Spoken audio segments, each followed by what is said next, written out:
రాష్ట్రీయ స్వయం సేవా సంఘ్ 100 సంవత్సరాల హిందూ సమ్మేళనాలను దేశవ్యాప్తంగా ఘనంగా నిర్వహించినట్లు నిర్వాహకులు తెలిపారు. అందులో భాగంగా ఈ నెల 19న వేములవాడ పట్టణంలోని ప్రభుత్వ జూనియర్ కాలేజీ ప్రాంగణంలో హిందూ సమ్మేళనం నిర్వహించి తలపెట్టినట్టు తెలిపారు. వేములవాడ వాసవి సత్రంలో కరపత్రాన్ని ఆవిష్కరించి మాట్లాడారు. లోక కళ్యాణం కోసం ప్రత్యేక యజ్ఞం చేస్తున్నట్లు చెప్పారు.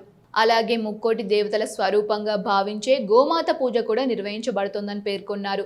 ఈ కార్యక్రమంలో భాగంగా పిల్లలతో సాంస్కృతిక కార్యక్రమాలు నిర్వహించి భారతీయ సాంప్రదాయాల్ని ప్రోత్సహించేలా కార్యక్రమాన్ని రూపకల్పన చేసినట్లు రామకృష్ణ తెలిపారు. ఈ కార్యక్రమాన్ని విజయవంతం చేయడానికి గడప గడపకు కరపత్రాలు, స్టిక్కర్లను మరియు నవధాన్యాలను పంపిణీ చేస్తున్నట్టు తెలిపారు. ఈ సందర్భంగా జరిగిన కరపత్ర ఆవిష్కరణ కార్యక్రమంలో హిందూ ఉత్సవ సమ్మేళన సమితి గౌరవ అధ్యక్షులు బుస్సా శ్రీనివాస్ మరియు ఇతర కమిటీ సభ్యులు పాల్గొన్నారు. 19వ తారీఖున జరగనున్నటువంటి హిందూ సమ్మేళన కార్యక్రమానికి సంబంధించిన పోస్టర్ ఆవిష్కరణ కార్యక్రమం అనేది చేయడం జరిగింది.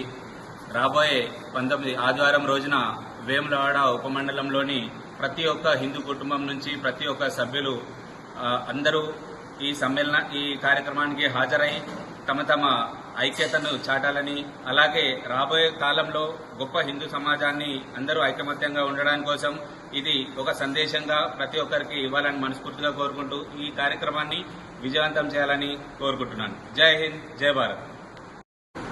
హిందువుల ఐక్యత ప్రదర్శన కోసం దాదాపు 100 సంవత్సరాల క్రితం ఇప్పుడు జరిగే పరిస్థితులు దృష్టి పెట్టుకుని హెడ్డే వారు పాంచజన్య పుస్తకం రాశారు. మరి అప్పుడు వారు ఏది ఊహించారో అదే జరుగుతాం. స్వాతంత్రం వచ్చిన తర్వాత కూడా ఏ రకంగానైతే ఈ దేశంలో మెజారిటీ ప్రజల హిందువులు ఉన్నా ఈ దేశంలో మనం ఏ రకంగానైతే పరాభవింపబడుతున్నాం మనం ఆలోచన చేసుకోవాలి. ఈ హిందూ సమ్మేళనం ముఖ్యోద్దేశమే అందరికీ కలపడం, కులాలకు అతీతంగా, ప్రాంతాలకు అతీతంగా మనందరం కూడా సంఘటితంగా ఉండాలనే ఆలోచనతోనే ఆర్ఎస్ఎస్ ఈ ఉద్యమం తీసుకున్నది హిందువుల కోసం. కానీ సూడో సెక్యులర్ పార్టీలు దీన్ని ఏకకోణంలో చూస్తూ ఉంటాయి. మరి రేపు జరిగే కార్యక్రమం ఏదైతున్నదో పార్టీలకు అతీతంగా, కులాలకు అతీతంగా జరుగుతూ ఉంది.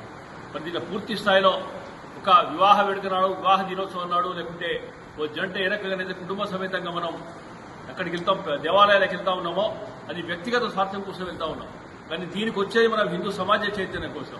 మనందరం కూడా కదిలి రావాలి, ఒకసారి శక్తిని ప్రదర్శించాలి. దాదాపు 10,000 మందిని సమ్మేళనం చేస్తూ ఉన్నాం కనుక అక్కడ కూడా చాలా కార్యక్రమాలు హిందూ చైతన్యం కోసం ఆ ప్రోగ్రామ్స్ ఏవైతున్నాయో సాంస్కృతిక కార్యక్రమాలు, అంతేకాకుండా హోమం, గణపతి హోమం ఏదైతుందో సమాజం కోసం జరుగుతూ ఉంది.